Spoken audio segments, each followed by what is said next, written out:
Good morning, Tallahassee. It's time to wake up War Chant on 97.9 ESPN Radio. Here's WarChant.com's Aslan Hajavandi and Corey Clark.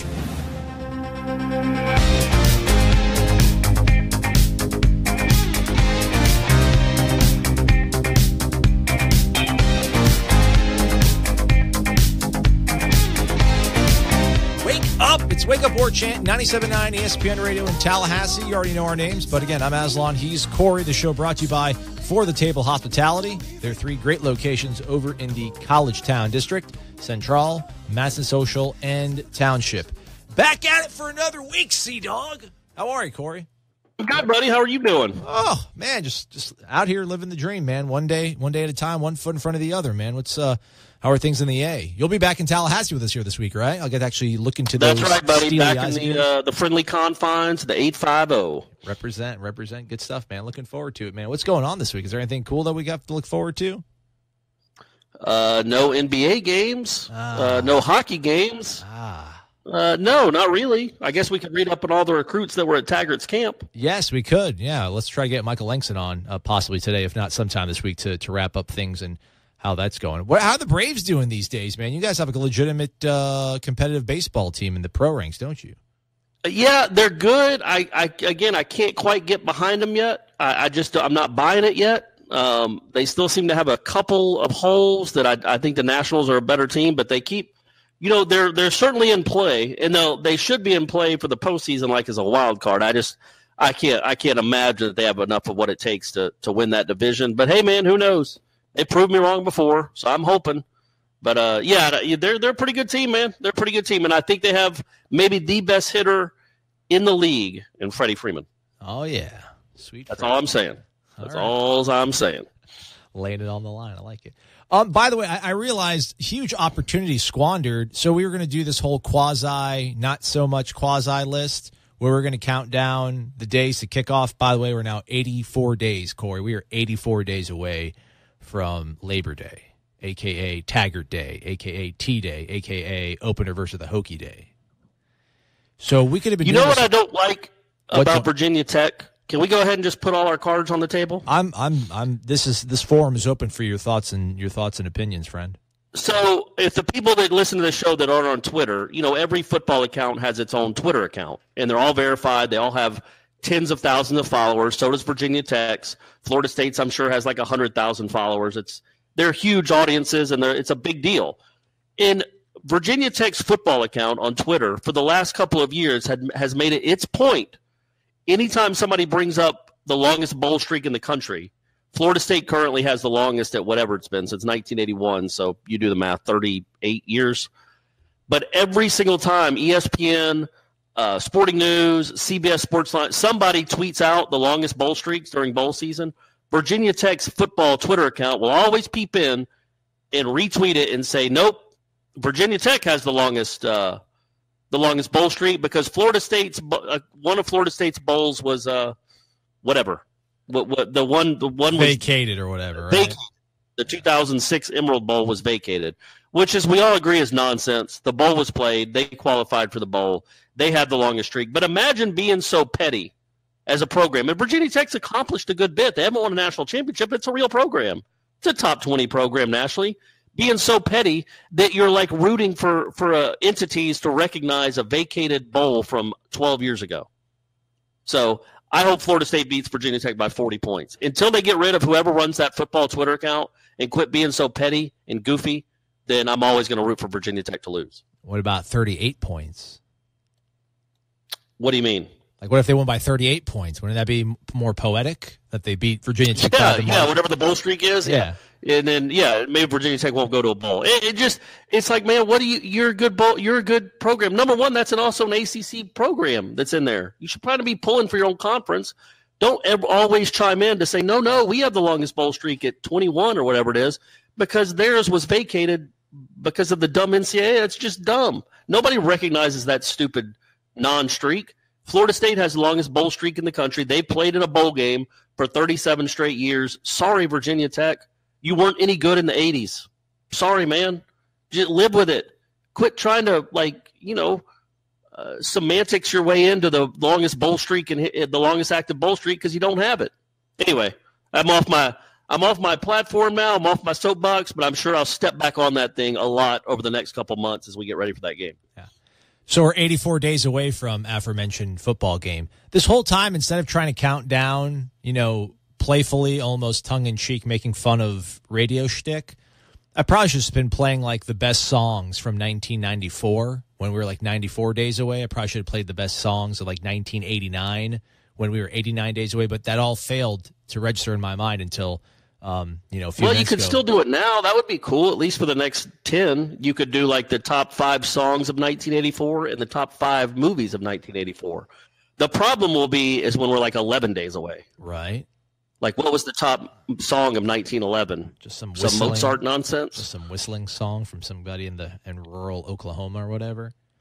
Yeah. Speaking of rural Oklahoma, so I try to, not these far-fetched towns, but we'll be in the midst of conversation, you and I, and we'll talk just about maybe perhaps, for an example, Florida State's footprint and how, people in Tallahassee might care more about something as opposed to a Florida State fan in, say, Moline, Illinois.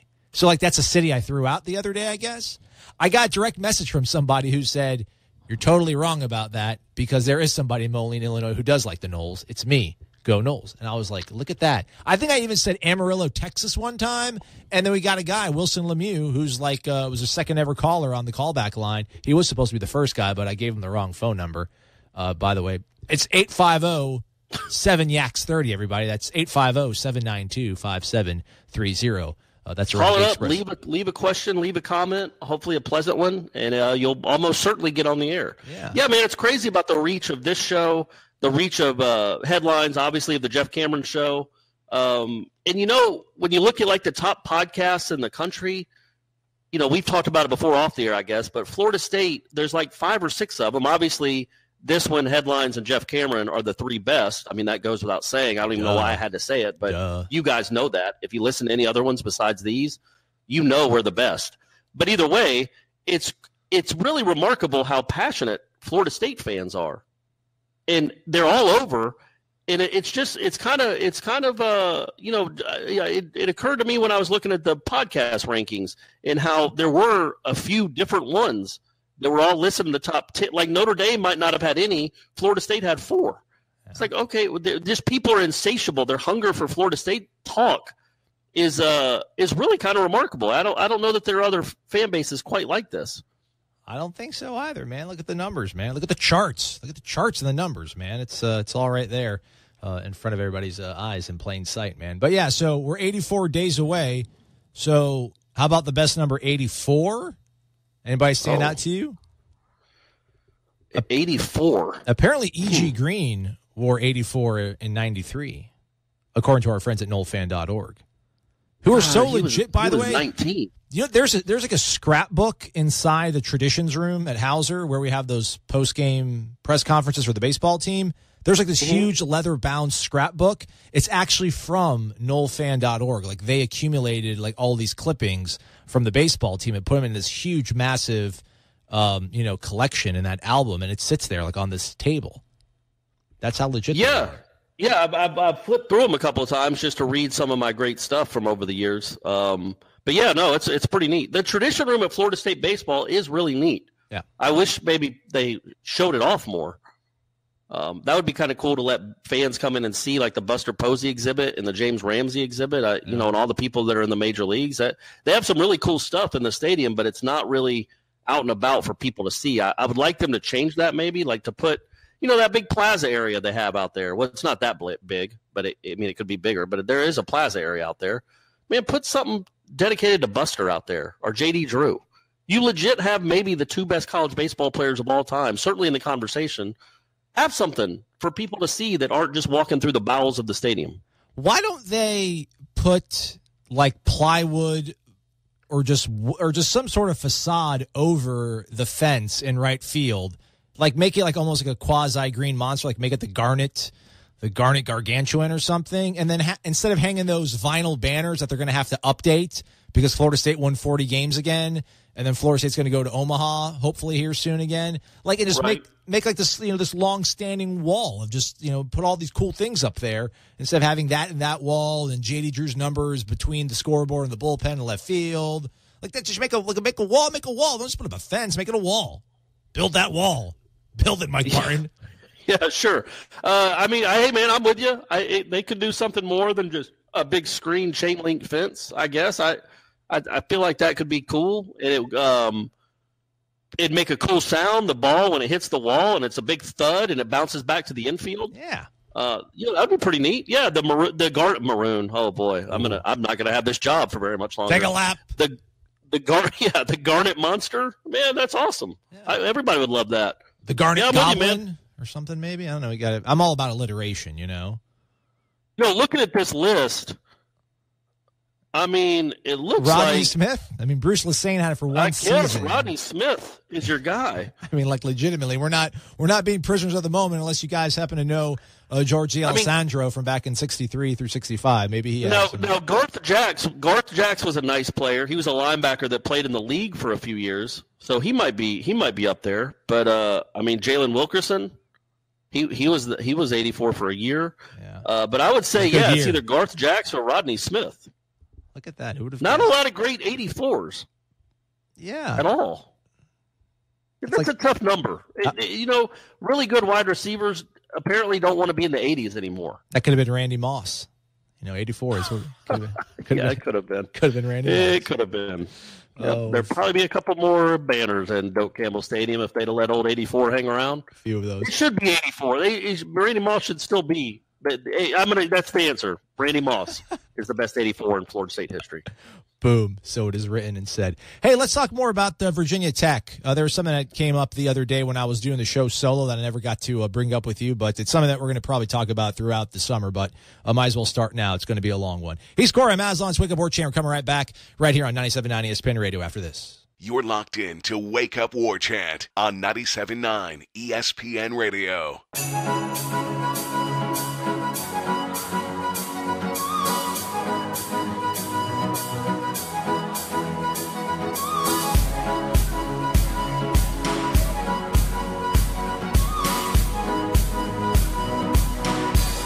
Wake up!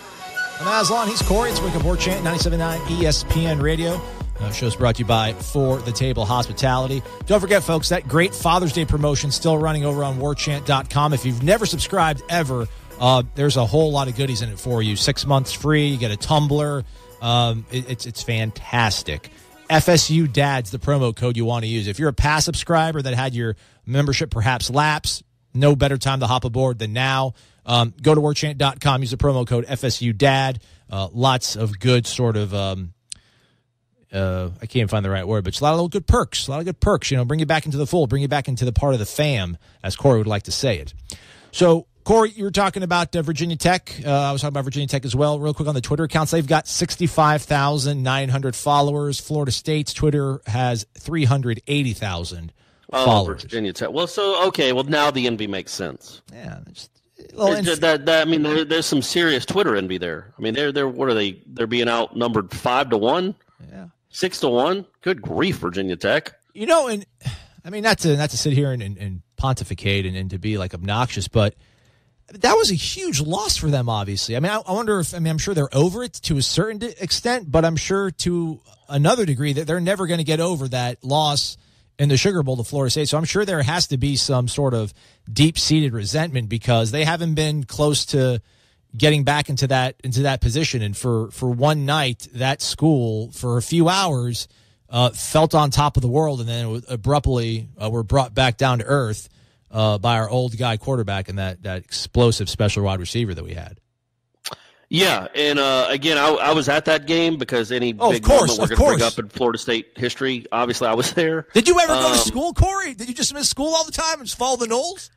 Come on, baby. That was December 30. That was January 1st, 2000. I wasn't in school then, and I just survived Y2K, so I was on top of the world. I thought we were all going to die. We're actually living. The world didn't collapse, and I'm like, I'm going to go celebrate this in New Orleans. But I remember the two things about that game is right before Peter Warrick's like ceiling touchdown catch, the bobbling one in the end zone, all of the Florida State fans started chanting Peter Warrick during the TV timeout. Everybody started chanting Peter Warrick and started clapping. And then literally it's like Mark Richt was like taking requests. He's like, all right, I'll throw a ball to Peter Warrick. So they did the play action and put the game away. But so I remember that. And I remember I don't know that I've ever seen anything. I mean, I guess Lamar Jackson's the closest thing to Michael Vick that I've ever seen. Because that was incredible. Because Michael Vick was doing that against real defenses. I mean, that was an awesome Florida State defense with a ton of NFL players on it, and he was running around them like they were in sand. It was just incredible. It was remarkable, and they did have Virginia Tech had the lead in the fourth quarter of that game. I think a lot of people forget that. Yeah. Like Florida State got up 28-7, and then kind of melted down, and Virginia Tech ended up taking the lead in the fourth quarter until Winky did what Winky always did. Seemingly, as soon as they got behind late, he lead them right back. But that was and you're right. Like that was their chance, right? I mean, I guess there's it could happen again. The stars could align and they could get another. They've had some good moments. They've been to bowl games. They've been to a lot of bowl games in a row. They've won the ACC. They've been to the Orange Bowl. They beat Florida State for the ACC championship that one year.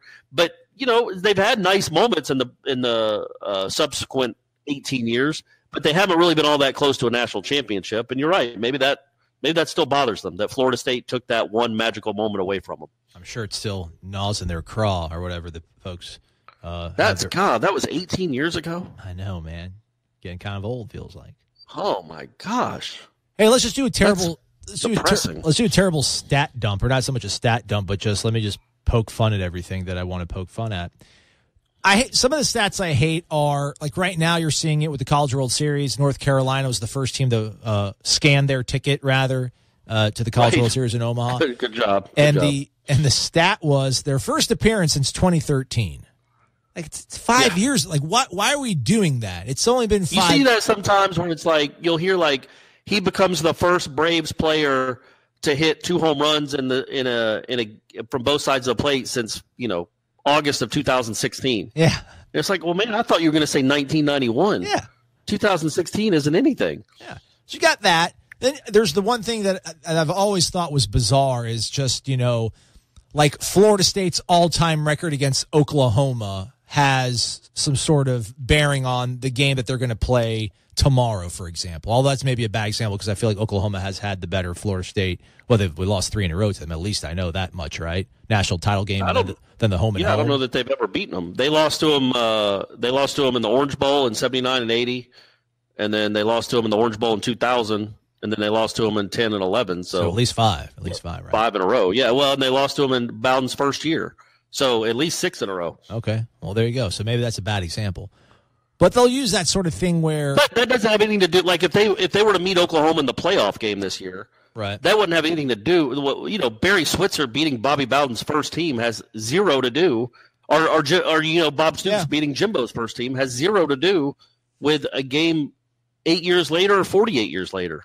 Yeah, I bring that up because when we were doing the Renegade Express and I was doing things by myself the one day.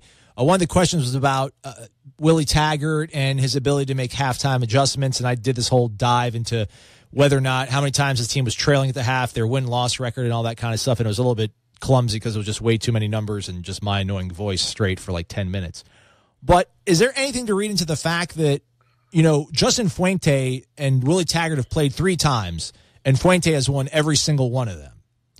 And this includes, 15 when Willie had a really good squad. I mean, shoot, at 16, I think he lost to Memphis. So maybe it's a Memphis thing. I need to probably look that up. But Fuente wasn't there in 16. Fuente had gone to Virginia Tech. But in 13, 14, and 15, USF played Memphis, and Memphis won every single time. So, like, is that something that we'll need to read into, or is that just going to be some sort of sidebar blurb that doesn't really have any bearing on things?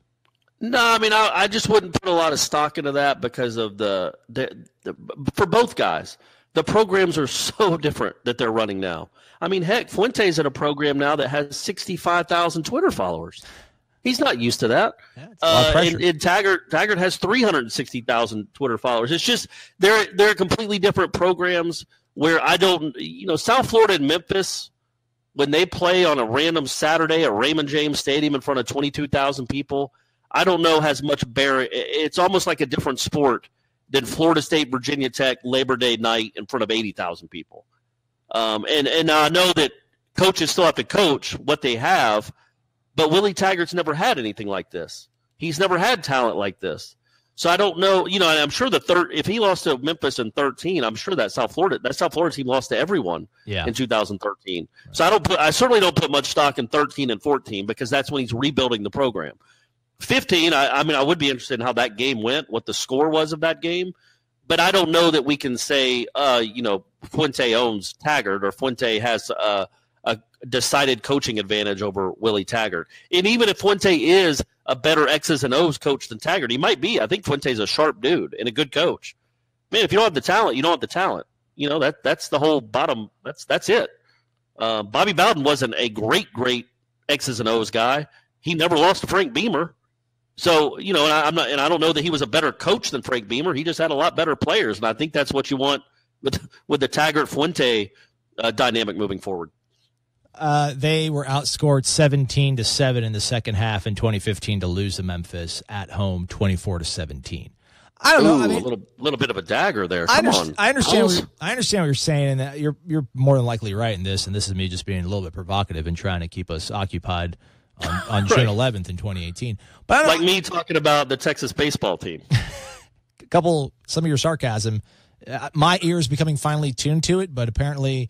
I think they knew it. They were still getting upset by it. They're like, Aslan, say something, please. But I don't know. I mean, again, I'm not saying that Florida State is doomed in this game, but I think of all the sort of comparisons you can use, I would think that what Memphis had, I don't know, I guess Fuente probably inherited a better program than, what obviously. I don't know. I really don't know. He might have inherited a mess. I don't remember Memphis being great in the early 2010s either. Yeah. So he might have inherited a mess. And but I don't know what you take away from like a 24-17 game. They were obviously very competitive. It wasn't like they were outmanned and outcoached and outgunned. Again, I see what you're saying. But it's just hard to put anything in those first 2 years because Taggart was rebuilding it. But I'm sure on what you're saying, certainly Justin Fuente isn't going to be intimidated at all about going into Doak Campbell Stadium about coaching against Willie Taggart. He's beaten him 3 times. He knows he can do it. So maybe there's something to that. I just think the programs are so different, the rosters are so different that I don't know what you can take from a 2015 game, Memphis, South Florida, to carry over 3 years later between these two programs. Well, my thing is, I just think those are two programs that probably by 2015 were on fairly equal footing. Yeah, sure. Yeah, I agree with that. And Fuente, and I think I feel like Fuente runs the same sort of offensive principles. I think he's an up-tempo spread guy, so it just feels like, I'm not saying that he's the rich man's Willie or Willie's the poor man's Fuente or anything like that, but that was just something that kind of caught my eye when I was like, well, dang. I'm like, they played 3 times and Fuente won all of them. So I wonder if that's anything that Willie thinks about, if Willie's like, all right, you got me when you were in Memphis, but now I got dogs, now I got war daddies and mutants and all that kind of stuff, right? Yeah. And again, I come back to those Twitter followers. Yeah. Florida State's got it. And those 3 national titles, including one in 1999 that obviously Justin Fuente's stepbrother program doesn't have one of. I think Fuente's a really good coach. I think he's a really good coach. He is. I don't know that, it's all about fit. It's all about personnel. And, I think Florida State would be in good shape if Fuente was here. I don't know that they would be the recruiting juggernaut they're about to be if he was here, but I think they do just fine. And I think Virginia Tech's in good shape with him. I think they got to make sure to hold on to him. They got to hope that he's like a Beamer and wants to be there for life, because otherwise I think big boys will start coming for him real soon. And he might want to go to a program that isn't so petty about bowl streaks. So that's something for Virginia Tech to have to worry about in the near future. Yeah, apparently USF went on a 96-yard drive to open up the game, and they scored a touchdown on it, and then they finished with only a little bit over 300 yards of total offense in that game. So yeah, but Fuente's not an offensive guy. Right? He's not a defensive guy, right? He's an offensive guy. Yeah. Well, I was just saying in terms of Wasn't Bud Foster. Yeah, like Willie came out the gates hot. Like Willie's like, get you some. Bang. 12 plays, 95 yards in under 6 minutes. There you go. That'll make you happy, right? That'll make you happy. No huddle, up-tempo Florida State fans. I don't like Jimbo Fisher. It's too slow, yawn, boring. There you go. Get some. 12 plays. Actually, 12 plays, 95 yards. That's very Jimbo-esque. That's methodical. 12 plays, 95 yards. How many minutes did it take? 5:18. Okay, that's not crazy fast. And that's pretty fast for a 98-yard. I mean, a Jimbo 12-play 90-yard drive would take literally a quarter and a half. Yeah. But 5 minutes isn't. They're not whistling down the field real quick. So again, remember also Taggart kind of. Was that his first year going to that offense? The Gulf first or Coast? second year, it was still in the. No, I think this was Gulf Coast. This was the debut. This was debut of Gulf Coast, if I'm not mistaken. I'm pretty sure. Yeah, 15 was because going into 15, his seat was warm, hottish. Right. So I think that's when he finally did go ahead and it was the third game of the season, I think. So fourth. Yeah. Sorry, so fourth there was game still some transitioning going on, and there was some growing pains with it. But yeah, man, I mean, it was, I'm sure that was a painful loss for the Bulls that day in front of 14,000 at Raymond James.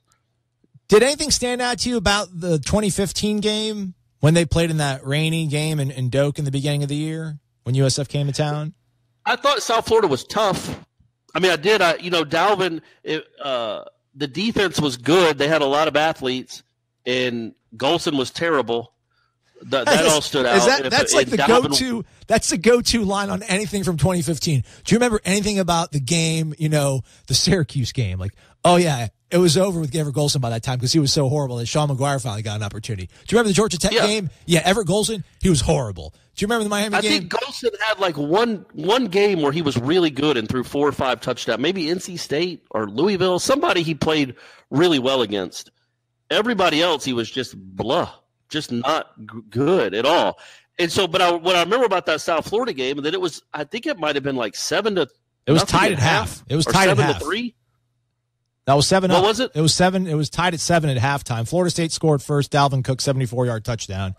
Right. That's all they had. That was their whole offense in the first half. Was that one run? Yeah. But I do remember. South Florida was tough and they were aggressive. They melted in the fourth quarter, and Dalvin ran all over them. I remember in the second half when they just got tired, and their offense had no shot. Really, in my opinion, their offense, the quarterback, he didn't want to run a lot against that team. Like he wasn't running real aggressive after a few hits, and he couldn't throw, and that was a bad combination against that defense. Dalvin had 266 yards on the ground. South Florida total yards 274.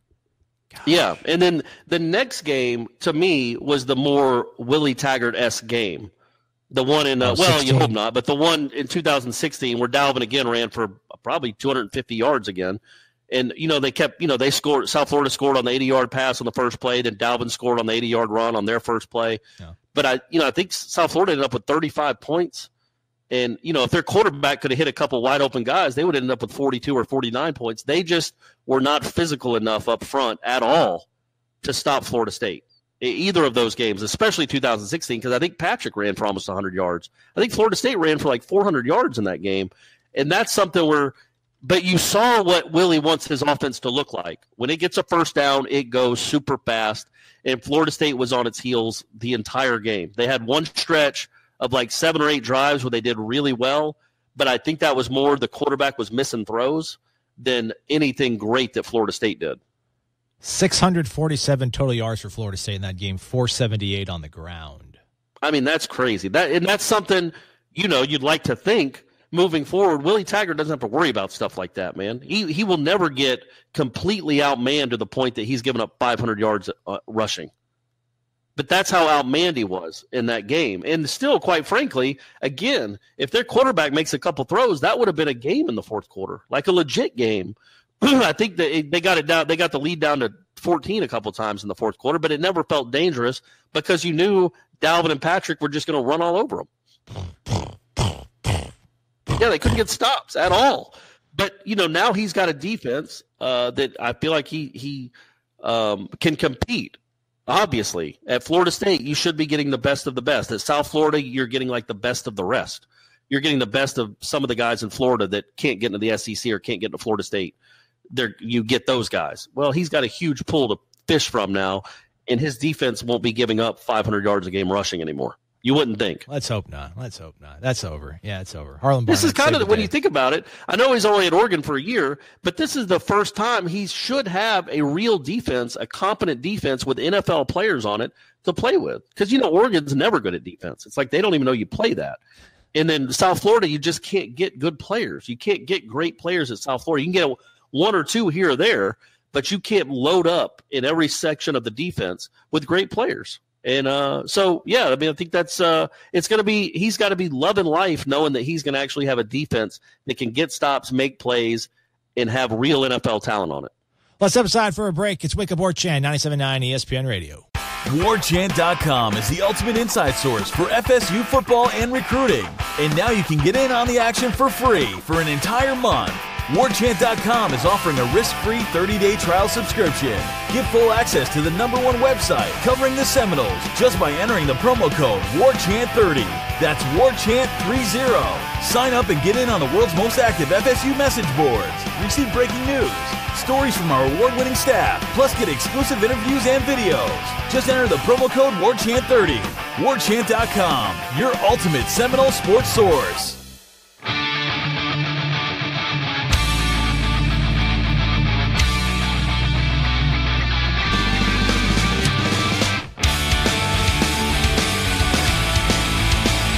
Corey, I'm Aslan. This is Wake Up War Chant, 97.9 ESPN Radio, brought to you by For the Table Hospitality. Programming update. There will be no podcast, no radio show. This is breaking news probably to you as well, Corey. Tomorrow, there will be no show on Tuesday. I will be down in Sarasota later today on the latest stop of Willie Taggart's booster tour. He'll be back home. Oh, are you going to that? Yeah. You're going to that he's in Sarasota on Monday? Yeah, that would be tonight? Today. Yeah. So I'm going to go. I'm going to go down there and I guess, kind of hang out with Willie again, just show my face, be like, yo, dude, out here. All right, well, then I guess I won't go to the one in Atlanta on Tuesday because that just seems like it's the same story. No, go, bro. Go. Come on, man. Give the people what they want. I gotta do headlines, so I might sit it out. Especially if you're just in the one the day before, what would be the point of both of us going to two different ones? But I think my angle, though, Corey, my angle is going to be. What's your angle? It's less football, and it's going to be more of like homecoming. Like Willie comes home, maybe like get up with some of his friends, the rise of Taggart Nation, # do something. So you obviously being the more astute football mind of the two of us, maybe can do more of a X's and O's schematic thing to satiate the palate. Man, who are you talking to? I'm not doing that nonsense. We all know the X's and O's of this team. I mean, you can only say Francois is doing what he wants him to do so many times.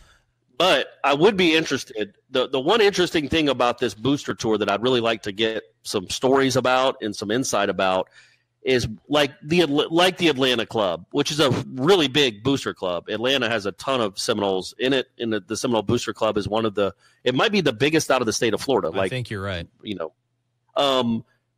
What's the different? Talk to people afterwards and say, how did this compare to the last guy, especially near the end? Because I know there were plenty of booster clubs in recent years that were really fed up with how they were treated on this tour, if you want to call it a tour. Sometimes he wouldn't come at all. Sometimes he'd come and look at his phone the whole time, and he wasn't real personable. Obviously, Willie is on the greetings tour right now, so he wouldn't be that guy, just like Jimbo wasn't really that guy in 2010 that he was in 2017. So it's going to be different in that regard anyway. But I would like to know, get a real sense of the difference from people that are there at these tours between now and then, and what they feel, if they feel more welcome, if they feel like the coach is more engaging, if it's all been awesome, So I'm sure there's plenty of booster clubs that had great moments with Jimbo, but I feel like there were at least one or two times where he didn't show up at the Atlanta one, and Atlanta's a big one. You can't not go to that one. So if I was to go to it, which would be a lot of travel because I'm already back in Tallahassee after spending the week in Atlanta, and then I go right back up there we'll see. Aslan. Do it for the people, It's Corey. not like I'm digging ditches for a living. It's not real work. So I might do it. I'll have to talk to our boss man and see what he thinks. But yeah, that would be my angle is what has this been like for the boosters to see the head coach? What's been the biggest difference between then and now? Yeah. So, yeah, I'll be down there. Look for content up on warchant.com late Monday night and then throughout Tuesday, most likely from can't wait, buddy. The latest well, stuff. So if I'm in Atlanta on Tuesday night, we might not have this show 2 nights in a row. Oh, that's right. That's right. Yeah, or I could call in. You could do a phoner. Yeah, maybe we just do a phoner on the way back. Take a quick podcast kind of thing, or maybe we won't do on the radio. Listen, folks, we like you listen to the radio. We appreciate it. All of our sponsors do as well. But if you don't subscribe to the podcast, subscribe to the podcast. It's a very good insurance policy that has no premium. It's pretty much the epitome of win-win. I mean, you can't lose by downloading the podcast. Subscribe, leave a review. There's really no risk at all, None. But a wonderful reward. Indeed. Hey, speaking of stat dumps, I saw this on Twitter the other day. This comes from a guy that's actually an SID at Clemson. But he went to Notre Dame. Tim Barrett, maybe you know him. Maybe you guys go back sometime. Yep. He's. I think he's retiring. He's been there forever. Yeah, 40 years. 40 years. Yeah, he just announced his retirement. I've actually dealt with him only a handful of times, but he's always been really awesome and polite. All right, I'm about to tear him up, so here we go. Oh, God, here we go. Great. Count on a good football season for Notre Dame in 2018. Years there has been a Triple Crown winner in horse racing. The Fighting Irish are a combined 108 10 losses and only 5 ties, 90% winning percentage with 5 national titles, 6 undefeated seasons, and 7 top 4 finishes. I mean, that's just that's actually something I would do. I wouldn't frame it like that, like count on a good season from Notre Dame because of that. But I would frame it like, here's an interesting tidbit. Because that's fun, but that's just goofy. Obviously, it doesn't mean anything moving forward for Notre Dame's football chances. That's all. What are you talking about? Anytime, not a lot of causation. When Florida State's got a quarterback with the last name starts with a W, good things tend to happen. Look, perhaps except Weatherford. Perhaps the best softball player in Florida State history. What's her last name start with? W. A Jessie Warren. Yeah, a W. You're right. I can't think of a basketball player that starts with a W. I can't either. Except Ward. I guess Charlie Ward counts there, too. Yeah, you got me stumped there. What Tim probably failed to mention in his tweet, though, is that the Triple Crown winners date back to 1919, 1930, 1935, 37, 41, 43, 46, 48. So, yeah, that's and you know how we feel about college football records before black people were allowed to play football. When it was only white people playing and no Latin players, no black players, no players from American Fiji. None of them could play football, college football in the 1940s. American Samoa. Very few. I think you're thinking about American Samoa. American Samoa. I guess Jackie Robinson played football at UCLA back then, but it was not common. Right. So we don't count that. That's not real college football anyway. So awesome. Notre Dame was awesome in 1919 when Sir Barton won the Triple Crown. Is that actual horse that won it? That is a horse that won it, but I don't know what year it was. It's the first ever. Look at you. 1919. Yeah. That was a good year. Was that right? Yeah, Sir Barton. First ever Triple Crown horse winner. Was it 1919? Yes, it was. Man, look at me. Look at me, guys. Tell your friends about this podcast because this is incredible. I'm not, people might think, oh, he's got his Wikipedia up. No. He doesn't. That's just off the dome. That's just natural mental strength, which I lack. Weirdly, it never really helped me with the ladies. The sports trivia stuff, it would help. I would go to parties in college sometimes, and I'd get to talking to other guys about, and some of them would actually be genuinely like wowed that I could remember so much and I knew so much. But it was always dudes. Never did a woman come up to me and like, you know what, this is really hot. The fact that like the whole starting rotation for the 55 Brooklyn Dodgers, that's incredibly sexy. Never really happened. Meanwhile, my best friend was good at pool. I had another buddy that could play guitar and was really good at it. Oh, yeah, game over. They had a little more luck with their talents than I did with I don't know that pool is a huge turn on either, but I feel like it's a bigger turn on than sports trivia. Was he Paul Newman or something? Is he out here just racking him up and knocking him down? I mean, he was really good and really impressive. You are impressed when you watch him play, but I don't know if it's impressive enough to like, hey, I got to go home with that guy. It's all about the arena though, Corey. Like it's one thing being around a keg and talking about sports. It's one thing if you're like actually at a bar or like some sort of like, not a trivia where like no one knows who's answering the questions, but yeah, if you were like in a forum at a bar where you're up in front of a microphone, you're like just knocking all these questions out, answering them. Some ladies would be like, "Wow, he knows his stuff." No, because I've been in that forum before at sports trivia contests back in the '90s. I'd go every once in a while and do really well. And it never mattered. Yeah.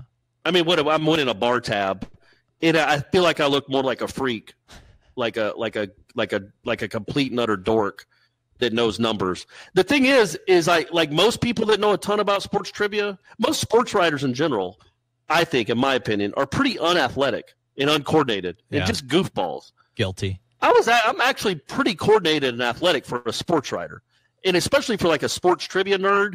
I was coordinated, but you don't see that when you're just sitting at the bar going, it was Johnny Padres. Like nobody, the women, it just did not matter to them in the least. Yeah. I might as well have been wearing a big sign that says, "Please don't talk to me." Well, please talk to me, Corey. We got one more segment to do. It's Wake Up War Chant, 97.9 ESPN Radio. Come right back. You're locked in to Wake Up War Chant on 97.9 ESPN Radio.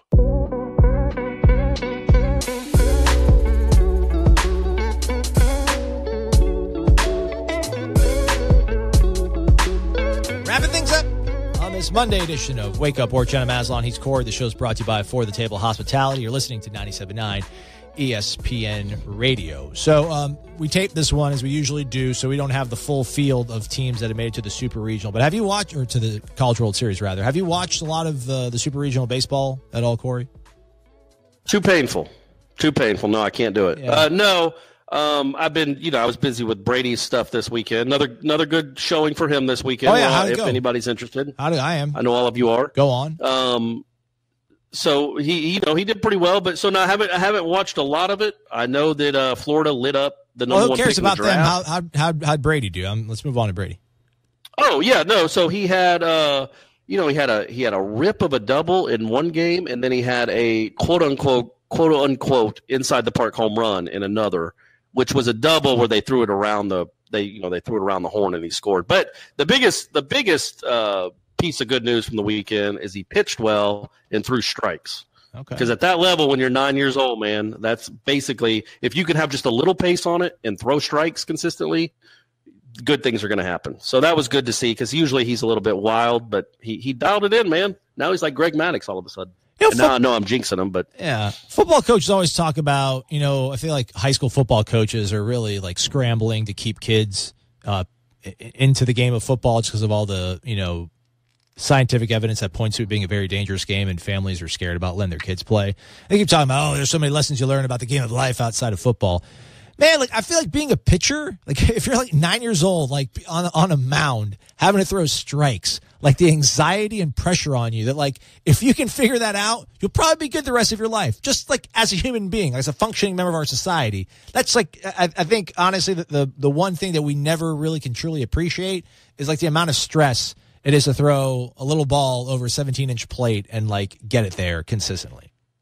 Yeah, and the good news is like in rec league ball, he would throw hard enough that none of the bad kids wanted to swing at it because they knew they wouldn't be able to hit it. So they would just sit there and make him throw 3 straight strikes. Well, that's hard to do. But in this kind of ball, well, these are all good hitters. It's an all-star. It's like an all-star league that basically all-star tournaments he's playing in. So these kids want to go up there to hit. So that's all. He doesn't have to be right down the middle. They're going to swing. So that's good to see too. But yeah, man, it's he says he doesn't really get nervous, but also like the one thing the best thing about baseball in my mind is it does teach you how to cope with failure, because you always fail. Yeah. Even a good game, you're going to fail. Like he had 2 really good hits in one game. He also popped up with the bases loaded. You just have to. It's like life. That's all sports is, folks. It's a microcosm of life.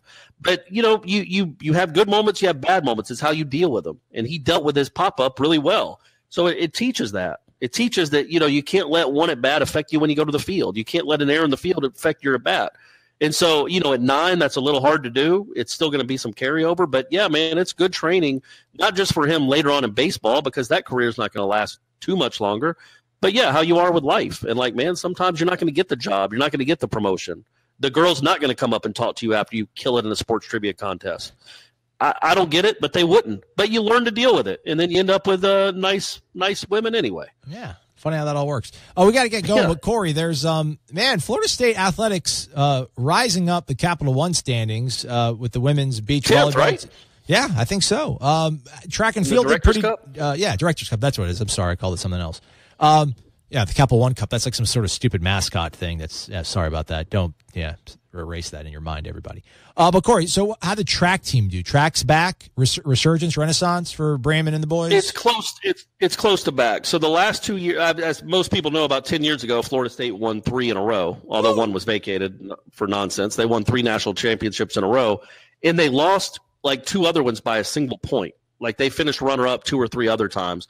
They were the best track team in the country, men's side. Well, then they went. They fired their sprints coach, who's a really good coach, Ken Harnden, maybe 3 years ago, and he's at Georgia now. And so they have been having to try to rebuild the program steadily. And I think last year they were 64th. They were 64th at nationals. The year before they were 61st, and then this year they finished 11th, men and women. There we go. And the head coach, Bob Brayman, thinks they're almost back to where they were, and next year they should be even better. He thinks next year they'll have a real shot to compete for a national championship, and which is good because they should be. They're too good a program with too much history to be finishing in the 60s. But they lost a couple of recruiting cycles because of Harnden, and he took one of the best sprinters in the country that was at Florida State. He transferred to Georgia. And by the way, anybody that knows this that's into track, Georgia did win the national championship in men's track this past weekend. But Ken Harden's sprinters only accounted for 8 of their 51 points. It wasn't like Harnden was the difference. They were awesome in field events. Now, I'm not saying Harden's not a great coach, but I think people, if they knew that the guy that left, he had a it was basically a power struggle with him and Brayman. Brayman won because he was that coach, so Harnden left and went to Georgia. And then 3 years later, Georgia's winning the national championship. People are going to say, oh, well, Florida State obviously made the wrong decision. Harnden was the key. Well, Harden's a really good sprints coach. I'm not denying that at all. But again, just keep in mind the context is they scored 51 points. His sprinters scored 8 of them. So, in fact, I think they would have won the national championship even if the sprinters didn't score at all. So it wasn't like Harnden was the difference in this particular case. Now, it was a big gap. It was a big hole for Florida State to have to fill, but they're getting there, and they've got a really good recruiting class coming in that they think they're going to be world-class, a couple of these kids coming in. And so, and their best sprinter is just a junior. So the women did really well. They finished 11th too. So, man, it's by the way, real quick, before we go, people that are listening to this, go watch the 4x400 relay in the women's track and field championship from Saturday night. I haven't watched because it's like 4.5 minutes long in my internet. No, just fast forward to like 2.5 minutes in. Okay. You don't need to watch all 3 legs. All right. Just fast forward to about 2.5 minutes, and then you're getting the last leg of the 4x1. Not only USC has to win I thought it's a 4x4. Yeah, I'm sorry, 4x4. Okay. Yeah, so it's one lap around for each runner. Yeah. So not only does USC has to win the race to win the national championship, they actually have to win the race to get the 10 points. So they're in third place going into the last baton exchange, and then they run into each other, which is really hard to do in the 4x4. 4x1 that can happen, but you're kind of standing still. It's weird. But anyway, so they ran into her. They ran into the girl that was running the anchor leg for the USC, and she's legitimately, I would guess, 30 meters, 40 meters behind the leader from Purdue, even with about 100 meters left. And then she just sprints past her like she got rocket fuel up her butt. It's incredible. I mean, it really is one of the most amazing things I've ever seen on a track or in sports in general. And I have no vested interest in USC women's track, I promise. But it's really remarkable. So if you get a chance, go watch that. I'm going to do it right now. 4x4 relay. And also, if you're one of the other girls that ran for Purdue, I mean, you would just want to throw the baton at the girl that finished. I mean, all she had to do was run a little bit at the end, and she wins. And instead, she gets nosed out by a girl that was 30 meters behind her when she got the baton. All right, we won't be back tomorrow, I don't think, and Wednesday, I'm not sure either. We might put something together. Just keep tabs on Corey's Twitter account, Corey_Clark. Corey's got E in it because his parents knows what's up, and myself, right. Aslan Hodges, but that's a long story. Just follow Corey. He is Corey. I'm Aslan. That's Wake Up War Chant. Have a great one, everybody. The Sod Cemetery, Osceola and Renegade, and, of course, the War Chant.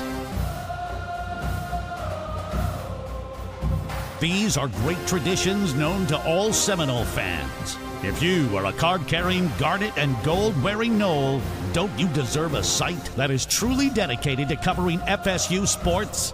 WarChant.com's staff has over 50 years of experience covering the Seminoles. WarChant.com is the only FSU outlet with a full-time recruiting analyst in Tallahassee. Plus, it's the only site with a full-time videographer and a daily podcast, 100% dedicated to FSU sports. Why act like Gators and settle for second best? WarChant.com, your ultimate Seminole sports source.